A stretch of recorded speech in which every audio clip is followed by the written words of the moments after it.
Bonjour à tous. Alors pour la deuxième vidéo, on va s'attarder sur la formule de la loi de Pouillet.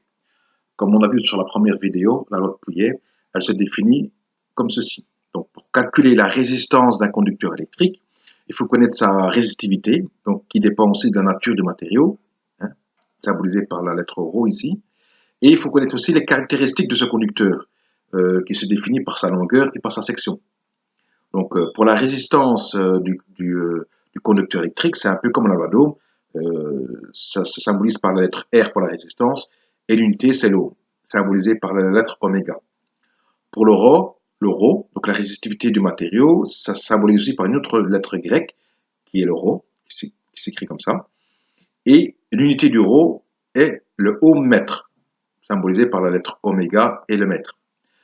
S'ensuit après sa longueur, qui est tout simplement en mètres, mètre courant. Et enfin la section. Et la section, le symbole c'est le S et l'unité est le mètre carré. Ça, c'est les unités SI, donc du système international. Le problème, c'est que pour nous, pour un électricien, calculer des sections de câbles en mètres carrés, c'est un peu compliqué. Nous, en tant qu'électricien, on va plutôt calculer les sections on va travailler plutôt en millimètres carrés pour les sections. Sauf que si on travaille en millimètres carrés pour les sections, il faut transformer l'unité de la résistivité pour passer de l'ohm mètre en ohm millimètre carré par mètre. Donc, bien faire attention de tenir compte de cette transformation d'unité si on travaille en millimètres carrés. Deuxième souci, c'est que lorsqu'on fera des exercices, on n'a pas toujours les sections de câbles. Des fois, elles sont données par leur diamètre.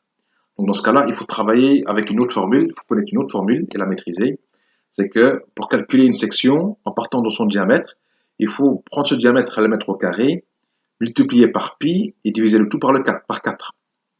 Donc, tout ceci va nous permettre de calculer la section pour, en fin de compte, finaliser l'équation de la loi de Pouillet sous ce format-ci. Ça, c'est pour la formule de la loi de Pouillet. Pour terminer la leçon de la Pouillet, j'aimerais revenir sur la résistivité des matériaux. Je vous ai donné un tableau dans le support papier, donc la partie théorique, et dans le tableau, on reprend les différents matériaux qu'on pourrait utiliser pour conduire l'électricité. Dans le top 1 des matériaux les moins résistifs apparaît l'argent. S'ensuit après le cuivre qui a une valeur de 0,018. Pour enfin terminer, je pense au zinc qui a une valeur résistive de 0,06. Pardon. Alors, pour revenir à l'argent, vous avez remarqué qu'il y a l'argent et puis le cuivre. Par contre, on ne mentionne pas l'or. L'or, il faut le savoir, est un très bon conducteur électrique.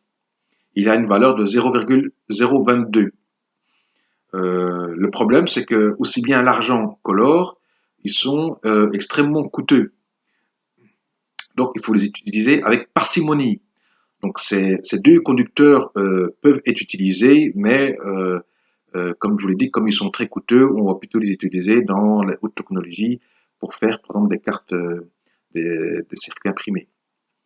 Par contre, le cuivre sera largement utilisé dans l'industrie parce qu'il, premièrement, il représente une très faible résistivité et il a un bon rapport qualité-prix. Donc, il coûte, entre guillemets, pas trop cher, en tout cas beaucoup moins cher que l'argent et l'or.